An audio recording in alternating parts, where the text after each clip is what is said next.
Imagine waking up in the middle of the night, hearing someone outside your cabin. At first, you think it's just the wind moving through the pine trees. Then, you hear footsteps, slow, heavy, deliberate. You tell yourself it's nothing, but by sunrise, 4 people inside the cabin are dead. One little girl has vanished without a trace, and the killer has disappeared into the forest forever. More than 40 years later, no one has ever been convicted. Witnesses changed their stories. Critical evidence mysteriously disappeared. Investigators made mistakes that still haunt this case. Some believe the murderer lived among the victims.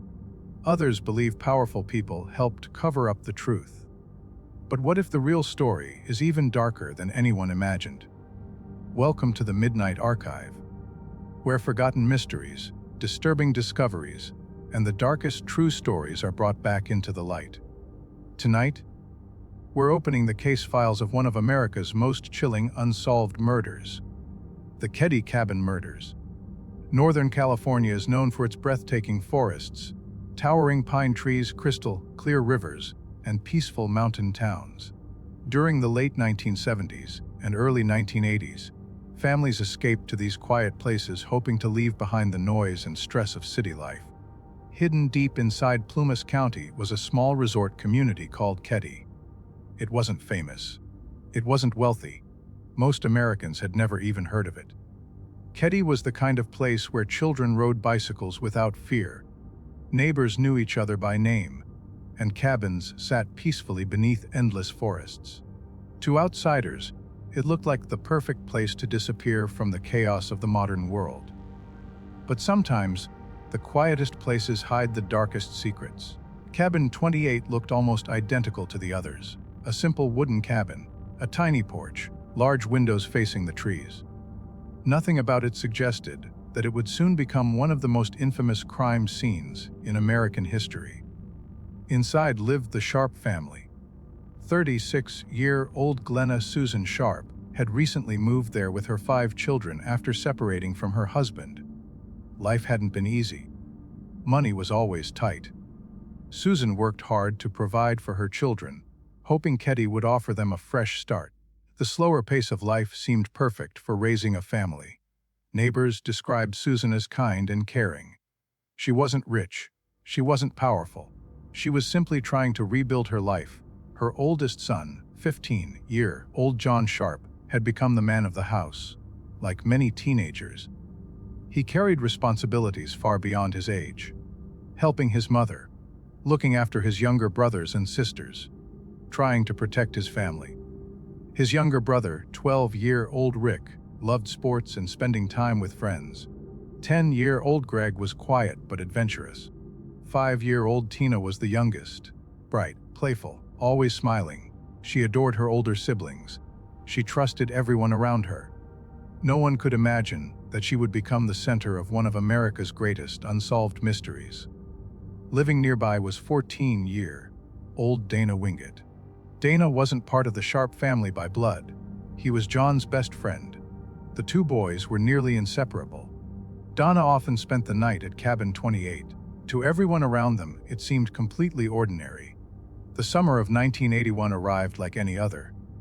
Children laughed outside. Families enjoyed the warm evenings. Visitors filled nearby cabins. Nothing felt unusual. Nothing felt dangerous. If someone had walked through Keddie that June, they would have remembered it as another peaceful mountain town surrounded by nature. No one realized evil was already moving closer.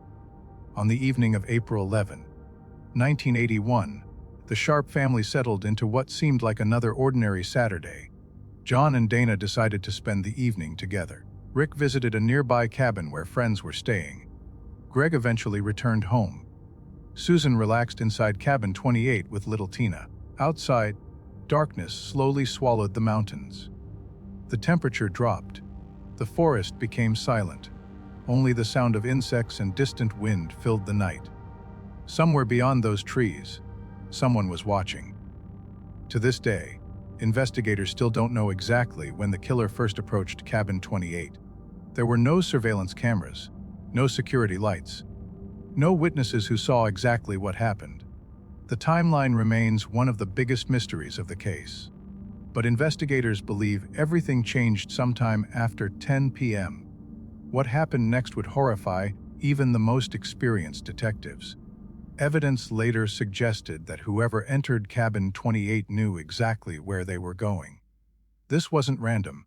This wasn't a burglary gone wrong. Nothing valuable was stolen. Instead, the killer seemed focused on the people inside. At some point during the night, unimaginable violence exploded inside the tiny cabin. Furniture crashed. Victims fought desperately for their lives. The silence of the forest was shattered by fear. Yet somehow, almost no neighbors reported hearing screams. How was that possible? Years later, investigators would debate whether loud music, distance between cabins, or the natural sounds of the forest masked the attack. Others believed something even stranger, that the murders happened so quickly, the victims barely had time to cry for help. Meanwhile, in another room, 3 children slept peacefully: Rick, Greg, and one of Rick's friends, only a few feet away from unimaginable horror. Yet somehow, they survived. Even today, many investigators struggle to explain why. If the killer intended to eliminate everyone inside the cabin, why leave witnesses alive? Why ignore 3 sleeping boys? Why take only 1 child? Those questions have haunted this investigation for more than 4 decades. As the first light of morning crept through the trees, Keddie looked exactly as it always had. Birds sang. Sunlight touched the mountains. Smoke rose gently from nearby cabins. No one suspected that Cabin 28 had become a house of death. Around 7:45 that morning, 14-year-old Sheila Sharp returned home after spending the night with friends nearby. She walked toward the front door expecting another normal day.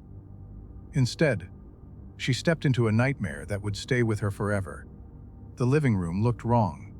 Furniture had been overturned. Blankets lay scattered across the floor. Then she saw them. Bodies. Blood. More blood than she could understand. Her mother. Her brother John. Dana Wingate. All brutally murdered. The violence was so extreme that experienced investigators later admitted the crime scene shocked them. Sheila ran screaming from the cabin. Neighbors rushed toward her. Someone called the police.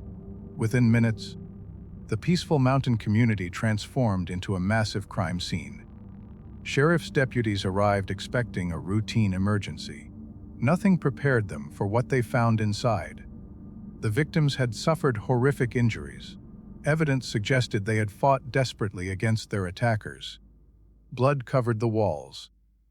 Broken furniture filled the room. Household objects had been used as weapons. It looked less like a murder and more like a battlefield.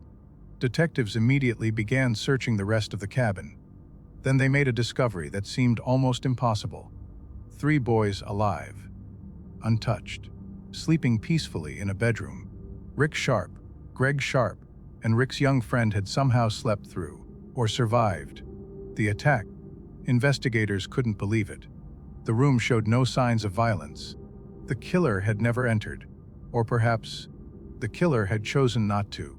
But another discovery was even more disturbing. 5-year-old Tina Sharp was gone. There was no body, no blood trail leading away from the cabin, no obvious signs of where she had gone. It was as if she had simply vanished into the forest. Police immediately feared the worst. A child missing from one of the bloodiest murder scenes in California history could only mean one thing. The nightmare wasn't over. And somewhere beyond the endless trees surrounding Keddie, someone was still out there. As investigators sealed off Cabin 28, news of the murders spread through the tiny mountain community with unbelievable speed. Within hours, television crews, newspaper reporters, curious onlookers, and frightened residents surrounded the crime scene. Nobody could believe something so brutal had happened in a place where people rarely even locked their doors. For veteran detectives, one thing became obvious almost immediately. This wasn't an ordinary homicide. It wasn't a robbery. Money remained inside the cabin. Valuable belongings hadn't been taken. Nothing suggested the killer had entered looking for property. Instead, Everything pointed toward something deeply personal. Someone had come to Cabin 28 for the people inside. The investigation quickly expanded across Plumas County. Every road leading out of Keddie was searched. Officers questioned campers, tourists, local residents, railroad workers, and anyone who might have traveled through the area that night. Every vehicle became suspicious. Every stranger became a possible suspect. But despite the massive search, there was no sign of Tina Sharp, no footprints leading into the forest that investigators could confidently identify, no abandoned vehicle, no witnesses who saw a frightened little girl. It was as if she had disappeared into thin air. Inside the cabin, crime scene investigators carefully documented every inch of the horrific living room. The evidence painted a terrifying picture. Susan Sharp, John Sharp, and Dana Wingate had not been killed instantly. They had fought desperately. Furniture had been overturned during the struggle. Bloodstains appeared in several different locations. Broken objects suggested multiple violent confrontations. Investigators concluded that the victims had tried everything they could to survive. The weapons used shocked even experienced detectives. A hammer, several knives, and a BB gun believed to have been used during the assault. The sheer violence suggested uncontrollable rage, not panic, not self-defense, rage. One detail disturbed investigators more than anything else. Some evidence indicated that more than one person may have participated in the attack. The injuries were extensive. The victims had resisted fiercely. Detectives questioned whether a single attacker could realistically overpower 3 healthy people inside such a confined space. Although that possibility has never been ruled out, many investigators believed there were at least 2 killers. If true, that meant multiple murderers had escaped into the forest before sunrise. Meanwhile, the surviving boys were taken somewhere safe while investigators tried to understand what had happened. Rick Sharp was devastated. His mother was gone. His brother was dead. His best friend had been murdered. His little sister had vanished. And yet, he couldn't explain how he had slept through the attack. Neither could Greg. Neither could their friend. For years, people questioned their story. How could 3 boys remain asleep while such extreme violence occurred only a few feet away? Some believed exhaustion explained it. Others pointed to the layout of the cabin. Investigators even considered whether closed doors and background noise could have muffled the sounds. But to many observers, it remained one of the strangest mysteries in the entire case. As detectives interviewed neighbors, another troubling fact emerged. Several people remembered hearing unusual noises during the night. One woman later reported hearing what sounded like muffled screams sometime after midnight. Another remembered a dog barking repeatedly. Someone else recalled seeing strange lights near the cabin. At the time, none of them believed anything serious had happened. In a quiet mountain town, unexpected sounds rarely seemed important. Only after the murders did those memories become significant. Unfortunately, human memory is unreliable. Days passed before many witnesses were interviewed. Some details changed. Others contradicted each other. Detectives struggled to separate genuine observations from memories influenced by newspaper reports and conversations with neighbors. Then came another problem: the crime scene itself. Today, modern investigators often criticize how Cabin 28 was handled. Before the entire scene had been completely secured, people moved through the cabin. Neighbors entered. Emergency responders walked across parts of the floor. Potential evidence may have been disturbed before investigators fully documented everything. Standards in 1981 were very different from today's forensic procedures. DNA technology barely existed. Fingerprint analysis had limitations. Crime scene preservation wasn't as advanced as it is now. Those early mistakes would haunt the investigation for decades. Then detectives focused on Susan Sharp's personal life. Whenever investigators examine violent crimes, they begin with a simple question: who knew the victim? Susan had recently separated from her husband, relationships, family disagreements. financial problems, old friends, former neighbors. Every connection became part of the investigation. Police interviewed dozens of people who had crossed paths with Susan during the months before her death. Some cooperated immediately. Others appeared nervous. A few gave statements that later changed. One particular interview caught detectives' attention. A local man described unusual behavior from individuals connected to the area shortly before the murders. Nothing directly linked them to the crime, but enough inconsistencies existed to keep investigators interested. As the days turned into weeks, rumors spread throughout Keddie. Some believed drug trafficking played a role. Others whispered about organized crime. Some suspected family disputes. Others believed strangers passing through the mountains had committed the murders. Fear settled over the community. Parents stopped allowing children to play outside alone. Doors that had once remained unlocked were now secured every night. People who had known one another for years suddenly became suspicious of their neighbors.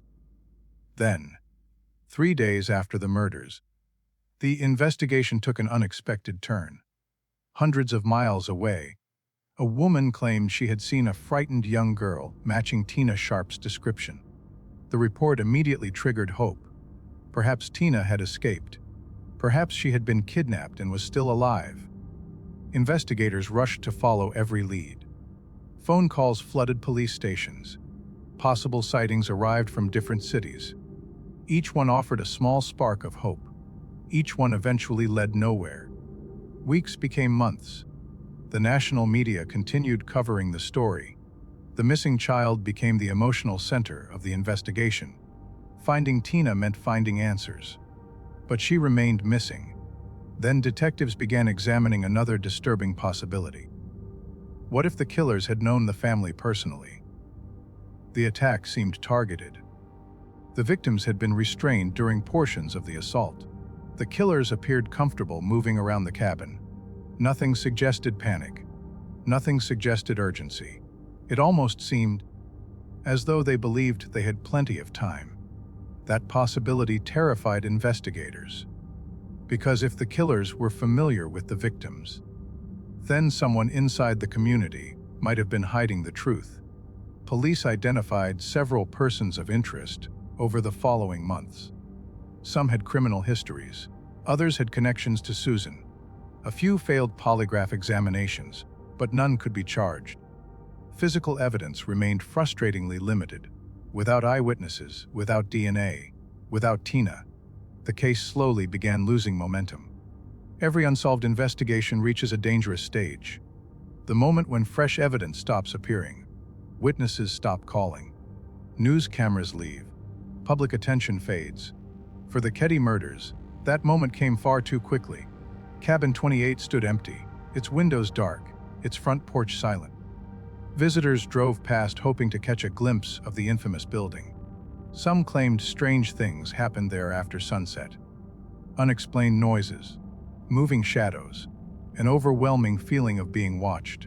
Whether those stories were true, or simply the product of fear and imagination, no one could say. But one fact remained undeniable. Somewhere, 5-year-old Tina Sharp was still missing. And until she was found, the most important piece of the puzzle would remain hidden. Months passed. Then, a full year. The investigation that had once dominated newspapers across California slowly faded from the headlines. For most Americans, the Keddie Cabin Murders became another unsolved tragedy. But for the surviving members of the Sharp family, time never truly moved forward. Every birthday reminded them that Tina was still missing. Every holiday left an empty chair. Every unanswered question reopened old wounds. Investigators continued working the case, but with each passing month the trail grew colder. Leads dried up. Witnesses moved away. Memories faded. Evidence sat untouched inside storage rooms. Then, almost 3 years after the murders, everything changed. On April 26, 1984, a man was searching for old bottles in a remote area known as Camp 18, nearly 50 miles from Keddie. Bottle collectors often explored abandoned camps looking for forgotten glass buried beneath the soil. It was supposed to be an ordinary afternoon. Instead, he noticed something white lying among the trees. At first, he assumed it was an animal. As he stepped closer, he froze. It wasn't an animal. It was a human skull. Authorities rushed to the location. What investigators found horrified them. Scattered across the forest floor were partial human remains. Nearby, they discovered a child's blanket, a small blue nylon jacket, pieces of tape. The remains were eventually identified as 5-year-old Tina Sharp. The little girl who had vanished without a trace had never escaped. She had been murdered. The discovery transformed the investigation overnight. Suddenly, police weren't searching for a missing child anymore. They were investigating 4 murders. The question became even darker. Why had Tina been taken from the cabin? Why transport her nearly 50 miles away? Why leave her remains in such a remote location? Detectives believed the killers wanted to delay the discovery of her body. If Tina had been found immediately, she might have provided critical evidence. Instead, years of weather destroyed countless clues: rain, snow, animals, time itself. Much of the forensic evidence investigators hoped to recover was gone forever. Still, the discovery gave police new determination. They reopened interviews, re-examined old suspects, compared statements made years earlier. And that's when something unusual happened. Several stories no longer matched. Some witnesses changed important details.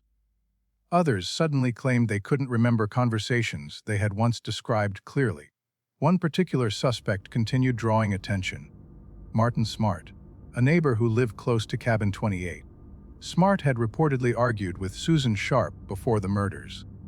He also made several statements investigators considered inconsistent. According to reports, he told different versions of where he had been that night. His wife, Marilyn Smart, would later make comments that attracted even more attention. Years after the murders, she reportedly claimed her husband had confessed involvement in the killings before she left him.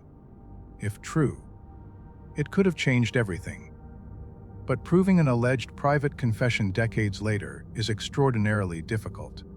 There was no recording, no signed statement, only memories. And memories can be challenged in court. Another man, John Babbitt, also became a significant person of interest. He was known to associate with Martin Smart. Both men reportedly had criminal backgrounds. Both had connections to the community. Investigators examined whether the 2 men had acted together. The theory seemed possible: 2 attackers, 3 adult victims, extreme violence. It fit some aspects of the crime scene. But again, evidence strong enough for criminal charges never materialized. Years turned into decades. Technology advanced.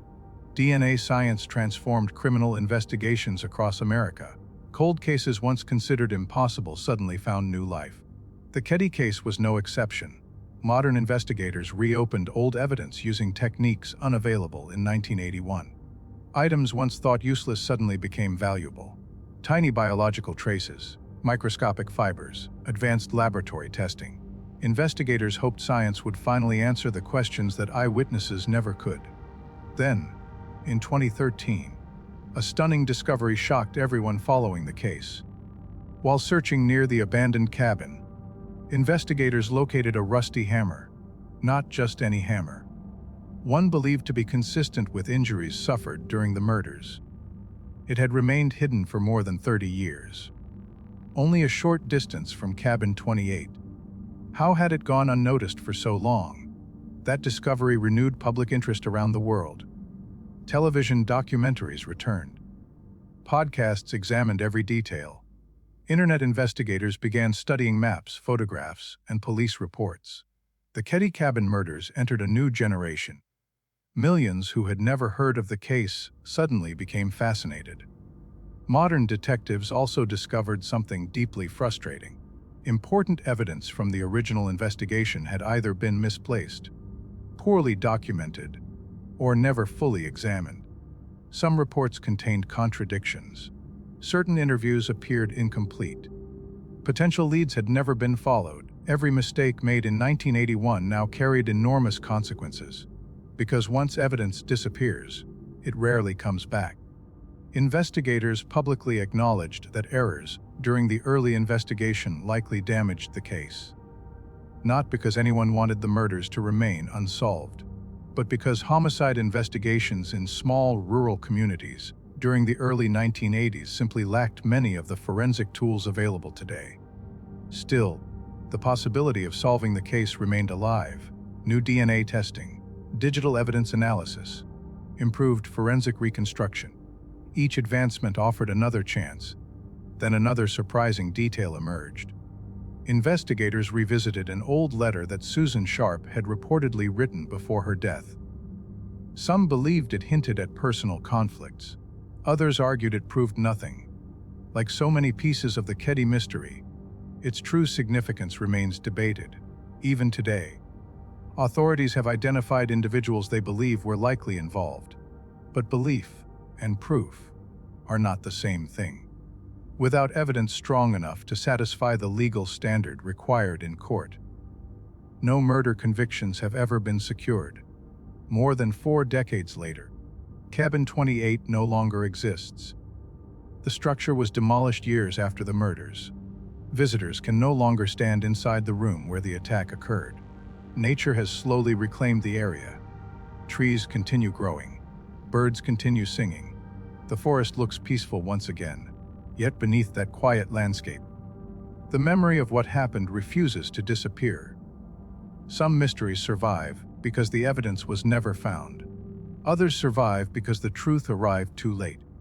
The Keddie Cabin Murders remain one of America's most haunting unsolved crimes because they combine both: a family searching for a fresh start, a child taken into the darkness, a crime scene filled with unanswered questions, possible suspects who were never convicted, and decades of missed opportunities that may have allowed the killers to escape justice forever. Perhaps one day, a forgotten piece of evidence will be tested again. Perhaps someone who has remained silent for 40 years will finally decide to speak. Or perhaps the final truth disappeared into the forests of Northern California long before investigators ever arrived. Until that day, the Keddie Cabin Murders remain an open file, a reminder that even in the quietest towns, behind the safest looking doors, the darkest secrets can wait patiently for decades. And here at the Midnight Archive, some mysteries are never truly buried, because the forest may forget, but history never does.